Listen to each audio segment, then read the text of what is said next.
I'm Dr. Deepak Sareen. I'm a head neck surgeon at Medanta in Gurgaon.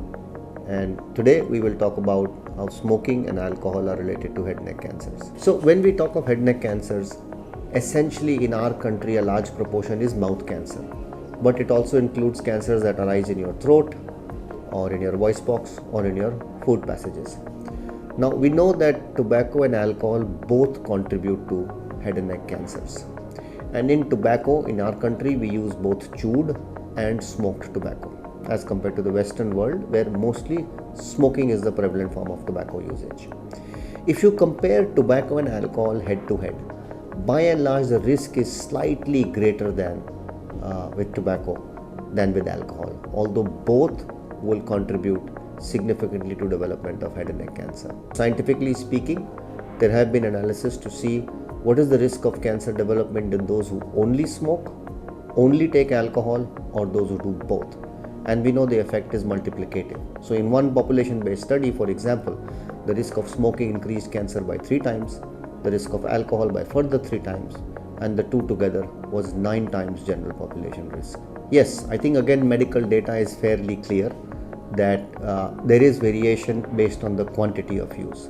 But I think first I will underline by saying that there is no safe limit. So one should not misinterpret what I'm going to say as to indicate that there might be a safe limit. There is no safe limit. जहर है, एक बूंद लेना है या एक cup लेना है, अलग बात है. But if you look at scientific data, and if you were to divide smokers and alcohol drinkers into 3 categories of mild, moderate and heavy usage, there is a clear linkage where the risk increases with the increasing amount of use. So I think data is pretty clear that with higher usage the risk is much more. If you see in our population, chewed tobacco is a lot more prevalent, and there are belts where it is ubiquitous. Everybody is chewing tobacco, sometimes at very young ages. We see kids who start at 13, 14, 15. I would say that there hasn't been a major scientific analysis comparing the two, but if you look at the general age of people who come with mouth cancer in our country due to chewing of tobacco, it's much younger than those who present in the Western world with smoking of tobacco. For example, we'll see a lot of patients between 40 and 50 with mouth cancer who used to chew tobacco. But in the Western world, the average age of person coming in with mouth cancer who used to smoke is about 60, 65 or 70. So it would seem that there is a much more potent risk with chewed tobacco than with smoke. And it makes a lot more sense. If you think about it, if you put tobacco in your mouth, you're going to expose the mouth to very high concentrations of tobacco in a very concentrated area. So the cancer causing effect or carcinogenic effects are also going to be much more. I think for prevention, I would say the most effective strategy is don't start. And that is more oriented towards the youth, because most of these habits are picked up when you're young. And the reason I say don't start is very important is because it's very difficult to quit. In fact, there's a joke about smoking. It's about smokers. They say, what's the big deal about quitting? I've done it 5 times already. It basically means you quit but you go back. So I think the only effective way, or the most effective way, is just don't start. It's a very addictive substance, nicotine. It's the second most addictive substance after heroin. So once you're on it, it is not easy to give it up. I guess similar with alcohol, which also has addictive properties. But I think if you look at it socially,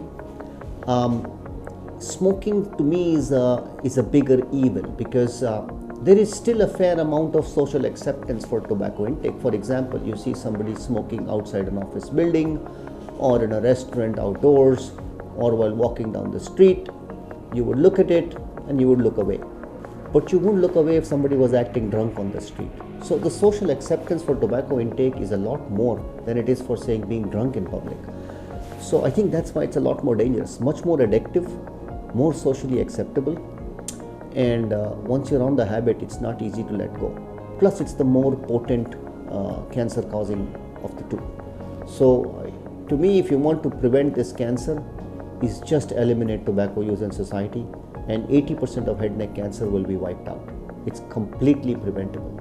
For those who are keen to quit, I think you do need motivation. It's very difficult to quit if the patient is not motivated, patient or person in this case. is not motivated. So you need to have that drive from the inside, and once that voice says I need to quit, there are avenues to get help. You need to go cold turkey, which is you need to just quit. There is no strategy that I can gradually reduce down to zero. That just doesn't work. So you have to go zero, and you need help. So at least with tobacco use, we are very clear that if you use adjuncts like nicotine replacement therapy and counseling, the chance of successful quitting doubles. Without any of these, successful quitting happens only 1 out of 5 times. But if you take help of all these aids, there's a 50% chance you can successfully quit. So I think motivation, a drive to quit, and then the right tools to help you do it. So if I understand the question, are there surgical methods or procedures to help quit? No, there is none.